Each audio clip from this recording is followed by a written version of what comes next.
2 गुजराती देश बेच रहा है और 2 गुजराती देश खरीद रहा है। जनार्दन सिंह जी को बड़ी मार लगी और कहते हैं एक आदमी मर गया। अगर वो सच है कि एक व्यक्ति मर गया तो मरने वाला कौन है? विजय सिंह। साथियों, लठैती कीजिए आप, और नेता बनेगा चौधरी जी, राय जी, मोदी जी, देवी जी, प्रसाद जी कटियार वाला। ये आंख खोलिए आप। महादीनगर में हम थे, एक केंद्रीय गृह राज्य मंत्री हमारे मंच पर थे, बहुत कुछ बोल गए, 9 साल बेमिसाल। हमको नहीं बोलना था, वो पॉलिटिकल मंच नहीं था, लेकिन हमने कहा कि कहाँ राय जी आप महादीनगर आ गए, आपको तो मणिपुर जाना चाहिए। जो काम कभी जिन्ना और सावरकर ने किया, आज वही काम मोदी और ओवैसी कर रहा है।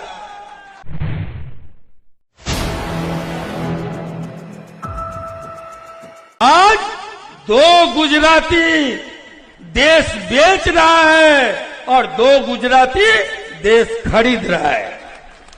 यही भारत की सच्चाई है।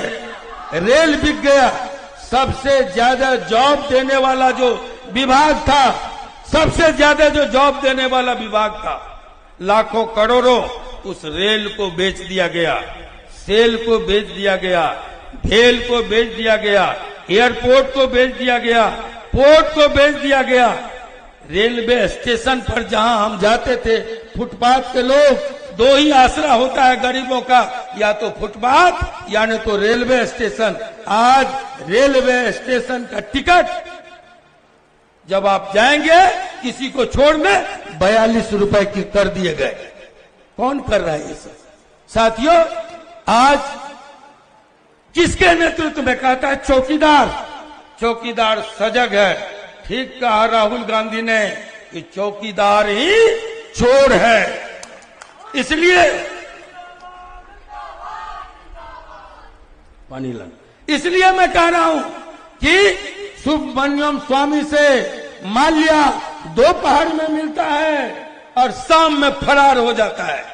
माल्या हो, मेहुल हो, ये नीरव मोदी हो, ललित मोदी हो, ऐसे 26 लोग जहां गरीब भारत का ये जो 150 करोड़ होने जा रहे हैं, हम 135 करोड़ भारतीयों के खून पसीना की कमाई जहां जमा थी, वो बैंक का बैंक अरबों रुपया लूट के ये लोग विदेश चला गया। ऐसा चौकीदार है। साथियों, मैं कह रहा था कि आज मैं 2-3 बात उदाहरण दूंगा। आप लोग धार्मिक भावना में बड़ी बहते हैं, सतर्क रहिए। हमने सुना था, हमने देखा था अपनी आंखों से, कभी लोग निकले थे शिला पूजन के लिए। शिला पूजन के नाम पर 1 नंबर चिमनी का ईटा, उस पर ये पिठार, ये सिंदूर लगा के उसकी पूजा करके लाल कपड़े में लपेट के आता था लोग ट्रैक्टर से शिला मांगने के लिए।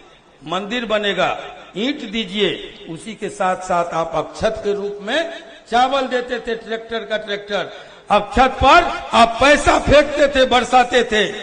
छोड़ दीजिए पैसों का हिसाब। हिंदू महासभा के एक संत ने कहा 1450 करोड़ रुपया भाजपा वालों ने हमारा खा गया। ये कहा, मैं नहीं कहा था, आप कहिएगा कैसेट भेज देंगे।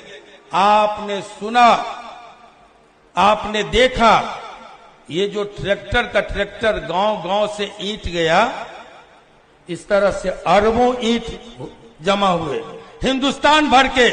वो अरबों ईंट कहां गया?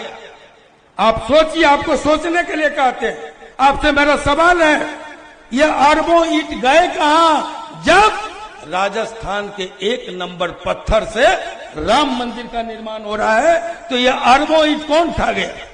कहां चला गया? आरबीआई में आरटीआई लगाया सामाजिक कार्यकर्ता ने, का 88,000 करोड़ 500 के नोट, उसको 88,000 करोड़ को आप 500 से गुना कीजिए, कितना नोट होता है। ट्रेन का ट्रेन 4 छापाखाना से नोट निकला और वो रिजर्व बैंक तक नहीं पहुंचा। ये इस बात को रिजर्व बैंक ने स्वीकारा है, ललन बाबू जानते हैं। ये रुपया कहां गया? नोटबंदी में 4,000 से ज्यादा रुपए हम नहीं निकाल सकते थे, हमारे अभिभावक नहीं निकाल सकते थे। राहुल गांधी को जब लाइन में लगना पड़ा तो एक व्यक्ति ने अपनी मां को भी लाइन में लगा दिया सहानुभूति के लिए, 4,000 रुपया उठाने के लिए। तब मैं पूछना चाहता हूं कि 4,000 रुपया जब हम नहीं उठा सकते थे तो करोड़ों की जमीन बीजेपी की के कार्यालय के लिए मुंगेर में कैसे रजिस्ट्री हो गया, कैसे खरीद लिया गया? और फिर जब ऑक्सीजन नसीब नहीं होता था हमको, हम एरिया रगड़ रगड़ कर मर रहे थे कोरोना काल में, तब ये करोड़ों रुपए के आलीशान इमारत हर जिले में, यहां तक कि बाहर अगर पुलिस जिला है, नौगछिया अगर पुलिस जिला है, तो वहां भी बीजेपी का कार्यालय कैसे खुल गया, बन गया? ये वही पैसे थे जो आपने श्रद्धापूर्वक दिए थे राम जी के नाम पर। ये वही ईंट है जिससे बीजेपी का कार्यालय बन रहा है। साथियों, आप इन साजिशों को समझिए, सतर्क होइए। आप ठीक कहा, शिकारी आएगा, जाल बिछाएगा, दाना डालेगा, लोभ से इसमें फंसना नहीं। हमारे मित्र ने कहा इसमें लोभ से फंसने की जरूरत नहीं है। बड़े बेईमान लोग, बड़े चालाक लोग आए हैं। आज एक साजिश हो रही है, बाबू साहब लोग बड़ी पागल हैं, फोकट के लठैती कर रहे हैं। कल भी जब मार पड़ी ना वहां विधानसभा के उसमें, हाँ, जब मार पड़ी, कोई चौधरी जी, कोई सिन्हा साहब, कोई मोदी जी, कोई राय जी सामने नहीं आए। मैं जिन लोगों का नाम बता रहा हूं उसका टाइटल बता रहा हूं, कोई नहीं आए। तो जनार्दन सिंह जी को बड़ी मार लगी और कहते हैं एक आदमी मर गया। अगर वो सच है कि एक व्यक्ति मर गया तो मरने वाला कौन है? विजय सिंह। साथियों, लठैती कीजिए आप, और नेता बनेगा चौधरी जी, राय जी, मोदी जी, देवी जी, प्रसाद जी कटियार वाला। ये आंख खोलिए आप। हमारा रिश्ता जो बाबू साहब लोग उछल रहे हैं उनको मैं कह दूं, जब राम निकले थे तब भी हमको साथ दिया था पिछड़े, दलित, आदिवासियों ने। जब शिवाजी निकला तब भी उन्हीं दलितों ने, आदिवासियों ने और पिछड़ों ने हमारा साथ दिया। जब महाराणा प्रताप निकला तब भी वही अल्पसंख्यक, वही दलित, वही पिछड़े, यही हमारे स्वाभाविक मित्र हैं। इस जाल में फंस रहे हैं आप, सतर्क हो जाइए। यही हमारे स्वाभाविक मित्र सदियों से थे और सदियों से रहेंगे। इसलिए मैं कह रहा हूं कि आप आइए, हम लोग समाजवादी बैकग्राउंड के लोग हैं, हम जात पात नहीं करते, धर्म मजहब नहीं करते, लेकिन धार्मिक उन्माद जहां जहां चरम पर पहुंचा वो देश टूट गया है। जातीय उन्माद जहां चरम पर पहुंचा वो समाज टूट गया है। जर्मनी इसका उदाहरण है। हिंदुस्तान और पाकिस्तान और धर्म के आधार पर ही अगर एकता होगी तो फिर बांग्लादेश क्यों टूटा, ये मैं पूछना चाहता हूं। उदाहरण है श्रीलंका, जहां जातीय घमासान है। उदाहरण है ये आपका मणिपुर। पर्यटन के लिए शाह जी चले आते हैं अशोक धाम घूमने के लिए।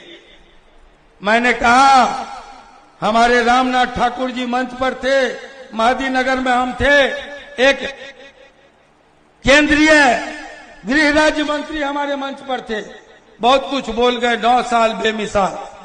हमको नहीं बोलना था, वो पॉलिटिकल मंच नहीं था, लेकिन हमने कहा कि कहाँ राय जी आप महादीनगर आ गए, आपको तो मणिपुर जाना चाहिए। माताएं गुहार कर रही हैं।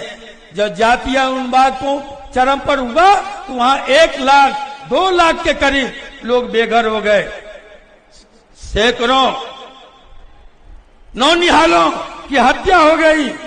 आज हजारों माताएं बिलख रही हैं, उनकी बच्चियां गायब हैं। लेकिन एक बार भी जिनके टेलीफोन पर रूस और यूक्रेन का युद्ध बंद हो जाता है, वो मणिपुर झांकता नहीं है।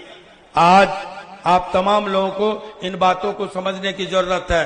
हम कभी कहा था इस देश में, हेडगेवार और सावरकर ने कहा था, द्वि राष्ट्र का सिद्धांत दिया था, 2 नेशन का थ्योरी दिया था, कहा था हिंदू और मुसलमान 2 कौम है, हम साथ नहीं रह सकते।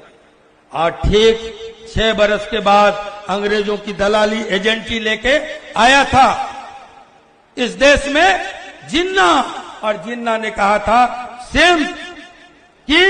सेम थ्योरी दिया, 2 नेशन थ्योरी, कहा कि हिंदू और मुसलमान एक साथ नहीं रह सकते। ये क्यों कहा गया? इसलिए कि फूट डालो और राज करो।